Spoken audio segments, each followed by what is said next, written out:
Welcome back to the channel, everybody. Thank you so much for joining me and allowing me to continue to be your daily advocate. If you're new here or you're not subscribed for any reason, please do me a huge favor and hit the subscribe button. Thank you to all of you who have been watching and following me for so long. It truly means a lot, and I'm glad that I can be this person. First of all, James Fillon just shared something which I personally think is very interesting. Take a look at this. LBRY versus SEC. Jeremy Kaufman, XRP community, XRP below is the scheduling order in the SEC v. LBRY case. Summary judgment motions due on May 4th, 2022. Trials scheduled to begin on September 8th, 2022. This is an important case to follow. So for all of you that do not know, the LBRY case is very important for all the XRP holders because there's kind of like a close attachment that we have to one another.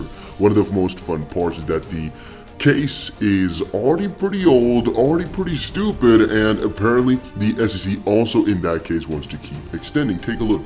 The SEC already asked for extensions beyond this and were denied. The LBRY versus SEC case will likely be decided before the Ripple v. SEC case. Here's, for example, one tweet about why it's so important. This is why the Ripple XRP case and the LBRY LBC cases are important. If the SEC is successful, all cryptos are securities. ETH investors should pay close attention to both these cases. Based on the SEC's reasoning, if LBRY's coin is a security, then ETH is without question a security. Let's listen to this 1 minute little clip.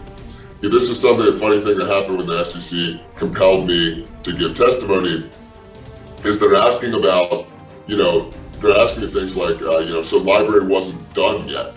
And it's like, I actually asked them questions back, like, well, is Gmail done? Does Gmail have more people developing it now than in beta? Is Bitcoin done being developed? Is Ethereum, but obviously, I'm a fan of all this, by the way, so I'm never trying to drag these companies too hard, but Ethereum, they need to do it 2.0. So that says something about their initial version. If they needed to if they have all these scaling issues, that doesn't to me say that was a dumb technology. It's arguably has a lot of usability problems in its current iteration. Now I hope they solve all this, but that's not a technology that's done. I mean, these people have one of the things that I certainly continue to see in the interviews, they have borderline no understanding of technology. I mean, it's like, seriously, like the amount of interaction I have with them, they don't understand it at all. And to be honest with you, that's kind of scary, but his point is very much right, which is a really difficult one to bring up. If I'm talking about just pure, basically let's call it consensus mechanism here, for Ethereum, let's just talk about the proof of work, for example. You can definitely say that that's officially decentralized, or if we're talking about decision making, sure, it's all good. However, if we're talking about how far into the process are they of having a finished product, yeah, that I think is a different battle, but also a very difficult thing to answer, because what really is a final product? It's just, we're talking states of anything really, and I would say that you can only kind of call something about the current or potentially the past, if that even exists. So about the future and where it's headed and what they're working towards, why would that matter? It's all about what is it now, where is it now, and that it's going to have to develop now. I don't think that should matter because nothing indeed is ever finished when it comes to technology, kind of. Now, LBRY here said, here's the actual back and forth between Jeremy Kaufman and SEC on whether blockchain technology is done.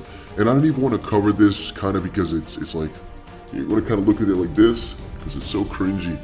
Well, why do you need to expand the productivity of LBRY in 2018? Answer, do you think people worked for Gmail when it was in beta or today? More people.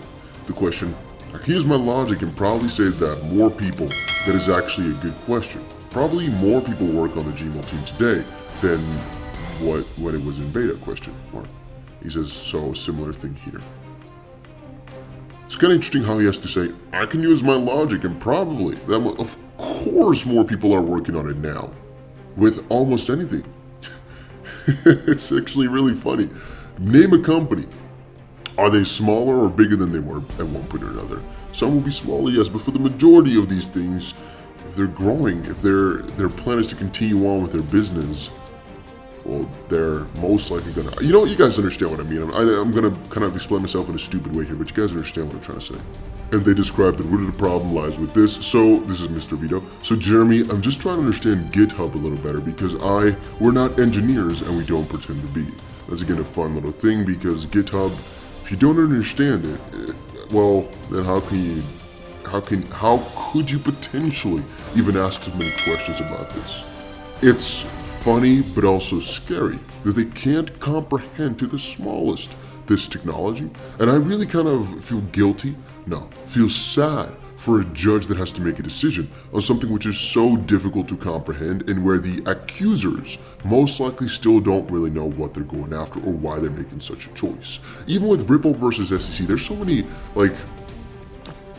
base layer questions that have still not been properly answered or properly addressed or that are kind of unclear. One of them being, for example, the fact that is Ripple, or maybe I should say Ripple's XRP ever finished? Or is the XRP ledger finished? Define finished. We've had the same issue. And that's why I said this case is so important because it kind of tackles the same issues. Now this is from already about a year ago and they were already kind of shouting out that all these problems are there. It says teaching the SEC how block rewards and difficulty adjustments work and they're not sending their best accurate. It's just about the fact that they really don't understand anything about block technology. And again, if you really want to cringe, read through this for a little bit if you haven't done that before. I think we covered it, but it's been about a year or so, so I understand that you guys are kind of out of the loop of all of this. Ooh, camera is stuck? I think we're good. Moving on, however, because you don't want to stay here forever. Consensus tweeted out, today Consensus, this is a little bit ago, announced the close of a $450 million round. So, of course, everybody was just straight up saying, JP Morgan is involved, JP Morgan is involved, they have a $7 billion valuation, this is not good, what does this mean? They are right now really excited about MetaMask, for example, the Web3, we all know it. And talking a little bit about all the partners that are involved in all of this, for example. But then where a lot of people were drawing some criticism is because of this tweet right here. All proceeds from the round will be converted to ETH to further build Consensus ultrasound money. Positions as a rebalance to rebalance its ETH to fiat ratio in line with Consensus treasury strategy. Let's just conclude it like this. People are really not that happy that Consensus is kind of working on ETH, working this closely with ETH, plus then the JP Morgan, plus then the MetaMask. Everything is kind of coming together now yet again after the whole question of developing was brought up with the LBRY case. It's just this comparison is rather interesting, and even though I'm never going to kind of numb down on ETH and say it's bad or even that the connections are bad, it is an interesting one. Then, this is really funny to me, guys. Take a look. SEC Commissioner Allison Lee announces her departure. She could feel the massive loss incoming. SEC Commissioner Allison Lee announces her departure from the SEC. I just thought it was kind of fun. Now, officially, her term is up. It's not really crazy that she's like leaving because she really thinks it's good. We don't know, but it's just a little fun thing, I would say it's kind of fun to think about the fact that these guys are just going to quickly get out a couple of months before the lawsuit is over, because otherwise you'd have a really big loss on your record. It's just something fun I think about. At the end of the day, we can never be sure. Nor does it really matter for us. Even if all the SEC members were to kind of quit, there would be new people who'd be put into office that most likely still would commit to the SEC goal, so the case would still develop. It'd just be different lawyers that had the loss on their name. So is it going to matter for me? No, it's just something fun that I wanted to share. There's another article I should share about LBRY, or actually a little discussion. So digital asset investors said, I think LBRY is realizing there's no choice but to publicly fight back. Our government has turned on the people. None of us wanted to be in this position. We just wanted a future for our children, and we will fight for it if necessary. That is a reply to LBRY, who said, we're not trying to get anyone in trouble, but this is literally what we've been sued or being sued for by the SEC. Hard to not believe there is some corruption involved with Ethereum. Can state this openly in 2022 without penalty. Again, Jodin replying, I'm astonished that industry leaders haven't been more vocal about the LBRY case. Ripple is a major player and has deeper pockets to defend with. XRP market cap is 37 billion. LBRY is about 20 million. I'd say there's a market and need, let's not read the rest of that just to be sure.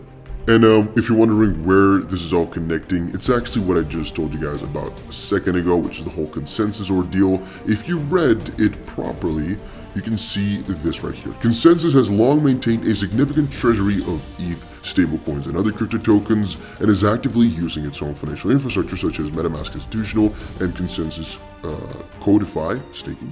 Funding will also support the rapid expansion of MetaMask with a major redesign scheduled for release in later 2022, as well as the rollout of a plug-in extensibility system that will allow integration with a wide variety of blockchain protocols and account security schemes. The story goes on a little bit, but you understand. And there was Joseph Lubin who basically explained the situation about that. He's just saying, hey, I'm very excited about the raise, and hey, we're going to use all this money to put it back into ETH, aligned with our company-wide objective to embrace our crypto-native roots. Proceeds from the round will be converted to ETH to further build Consensus ultrasound money position as a rebalance to our ETH to fiat ratio line, or in line with our treasury strategy. So enjoy your day, everybody. I'm always here for you. Leave any comments or questions below, and be sure to subscribe. But thanks, everybody. I really appreciate you. Enjoy your day, and I always have your back. So thanks so much, everybody.